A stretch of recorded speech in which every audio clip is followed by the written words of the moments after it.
ఇంకా ఆశ్చర్యకరం, ఆంధ్రప్రదేశ్లో ఎమ్మెల్యేలు తాము ఎమ్మెల్యే అయితే చాలు మొత్తం కుటుంబ సభ్యులంతా ఎమ్మెల్యేలు అన్నట్టుగానే వ్యవహరిస్తున్నారు. ఒక చోట ఎమ్మెల్యే గారి భార్య, ఇంకో చోట ఎమ్మెల్యే గారి బిడ్డ, ఇంకో చోట ఎమ్మెల్యే గారి తండ్రి, ఇంకో చోట ఎమ్మెల్యే గారి బామ్మరిది, వీళ్ళంతా పెత్తనాలు చేస్తున్నారు. నిన్న ముఖ్యమంత్రి సొంత నియోజకవర్గం అంటే కుప్పం కాదు, ఆయన నివాసం నారావారి పల్లె ఉన్నది చంద్రగిరి అసెంబ్లీ నియోజకవర్గంలో.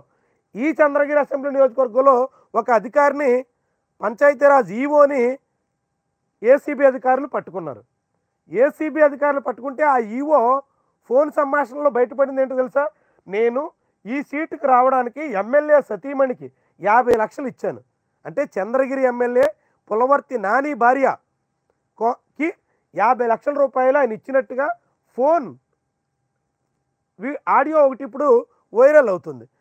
మీలాంటి కాంట్రాక్టర్ దగ్గర నుంచి కూడా డబ్బులు తీసుకోకుండా పని చేయాలంటే నేను ఎలా బతకాలి? 50 లక్షలు ఇచ్చిన తర్వాత ఎమ్మెల్యే భార్యకి ఈ పోస్ట్ కోసం ఆమెకు ముట్ట చెప్పిన తర్వాత మీలాంటి కాంట్రాక్టర్ల నుంచి డబ్బులు నాకు దక్కకపోతే ఇక ఆ 50 లక్షలు తీరేదెలా? ఇది ఈయన 3 రోజుల కిందట ఏసీబీకి చిక్కిన ఈవో మహేశ్వరయ్య ప్రశ్న. అది నేను ఎలా బతకాలి? నేను ఇచ్చిన డబ్బు ఎలా సంపాదించుకోవాలి? నా కుటుంబం రోడ్డున పడితే ఎవరికి చెప్పుకోవాలి అంటూ ఇటీవల చంద్రగిరిలో ఏసీబీకి పట్టుబడిన పంచాయతీ ఈవో మహేశ్వరయ్య మాట. ఇది పరిస్థితి. 50 లక్షల రూపాయలు ఒక పంచాయతీ ఈవో పోస్ట్ కోసం ఎమ్మెల్యే భార్యకి ఇచ్చినట్టుగా చెబుతున్నటువంటి విషయం ఏ రీతిలో ఉందో, పరిస్థితి ఎక్కడి దాకా దారి తీస్తుందో, ఆంధ్రప్రదేశ్లో ఎమ్మెల్యేల వ్యవహారం ఎంత యథేచ్ఛగా సాగుతుందో, ఎమ్మెల్యేలతో పాటుగా వాళ్ళ కుటుంబీకుల పెత్తనం సాగుతున్నటువంటి తీరుని మనకి ఈ ఉదంతం చాటుతుంది. మరి దీని మీద అయినా ప్రభుత్వం స్పందిస్తుందా?